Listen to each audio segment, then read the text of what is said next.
America पहले ही हुर्मुज और बहर अहमर दोनों में अपनी बहरी मौजूदगी बरकरार रखे हुए है। अगर एक ही वक्त में ईरान के साथ कशीदगी बरकरार रही और हूसियों के हमले भी अगर बढ़ गए तो अमेरिकी बहरिया पर गैर मामूली दबाव पड़ सकता है।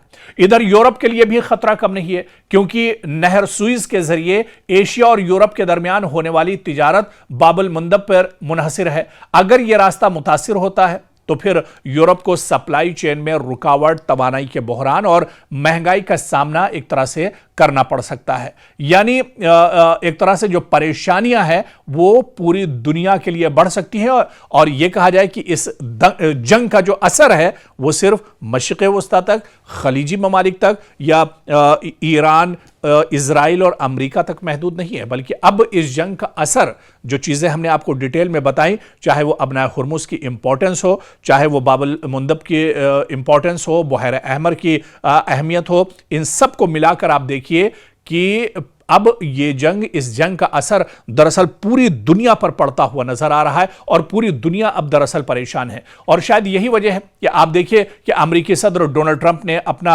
डर भी जाहिर किया है। अब वो खुद इस जंग को, जैसे जैसे जंग लंबी होती जा रही है, तवील होती जा रही है, बढ़ते जा रहे हैं, इसमें इसके दिन गुजरते जा रहे हैं, अमेरिकी सदर डोनाल्ड ट्रंप की सांसें फूल रही हैं। डोनाल्ड ट्रंप ये खुद जानते हैं कि आने वाले दिनों अमेरिका में इंतखाबात होने वाले हैं, इसराइल में भी इंतखाबात होने वाले हैं, और अगर ये जंग चलती रही तो इस जंग का अपोजिशन फायदा उठाएगा। इस जंग का असर सीधे सीधे आने वाले इंतखाबात में साफ तौर पर देखने को मिलेगा, क्योंकि डोनाल्ड ट्रंप न सिर्फ इस वक्त ईरान से लड़ रहे हैं, बल्कि अमेरिका में खुद से अपोजिशन उनके सामने खड़ा है। पार्लियामेंट की एक बड़ी तादाद अरकान पार्लियामेंट उनके खिलाफ है। इसके अलावा अमेरिकी आवाम खुद अब सड़कों पर उतर रही है और डोनाल्ड ट्रंप के खिलाफ अब आवाज उठाई जा रही है। तो डोनाल्ड ट्रंप दरअसल इस जंग में बहुत बुरी तरह से फंस गए हैं।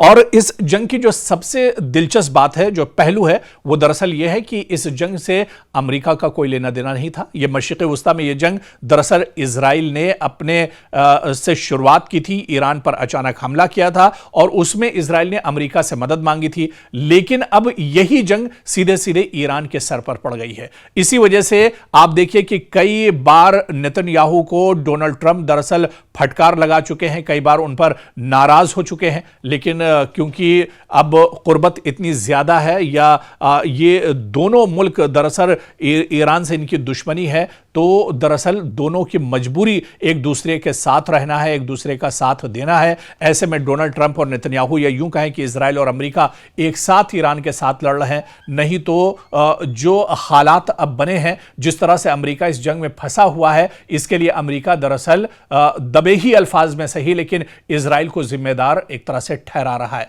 लेकिन सबसे अहम सवाल फिर वही कि जिस चीज के लिए जंग शुरू हुई थी, क्या वो मकसद अमेरिका ने हासिल किया? क्या ईरान का जो न्यूक्लियर पावर है, जो एटमी ताकत है, जो यूरेनियम की अफजूदगी की जो बात थी, क्या उसमें से कोई एक चीज इतने महीनों में जो जंग चल रही है, क्या उसमें इजराइल और अमेरिका हासिल कर पाए हैं?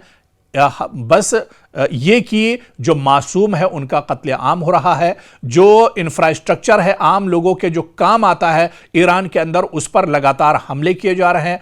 आप देखिए कि मदरसे, स्कूल, मसाजिद और दरगाहों को नुकसान पहुंचाया जा रहा है, उन्हें टारगेट किया जा रहा है, स्कूली बच्चों का कत्लेआम किया जा रहा है, बमबारी हो रही है, इंसानियत का ये कह लीजिए कि कत्लेआम किया जा रहा है। तो ऐसे में एक तरफ ये कहा जाए कि जिस मकसद के लिए जंग शुरू हुई थी, उस मकसद को लेकर 1% कामयाबी दरअसल अमेरिका और इजराइल को नहीं मिली है। या डोनाल्ड ट्रंप का जो पहले नारा था कि ईरान को खत्म कर देंगे और ईरान का जो न्यूक्लियर प्लान जो उसका है, जो उसका जो सबसे बड़ा प्रोजेक्ट है जिसके लिए जंग शुरू हुई है, उसे एक तरह से तबाह बर्बाद कर देंगे और दुनिया एक तरह से सेफ हो जाएगी। लेकिन इतनी दिनों के जंग के बाद आज भी अमेरिका के हाथ खाली हैं। डोनाल्ड ट्रंप आज भी दरअसल खिसियानी बिल्ली की तरह से मीडिया के सामने आते हैं, बयान देते हैं और चले जाते हैं, लेकिन नतीजा फिर वही 0 का 0 यानी 0 ही एक तरह से रह जाता है।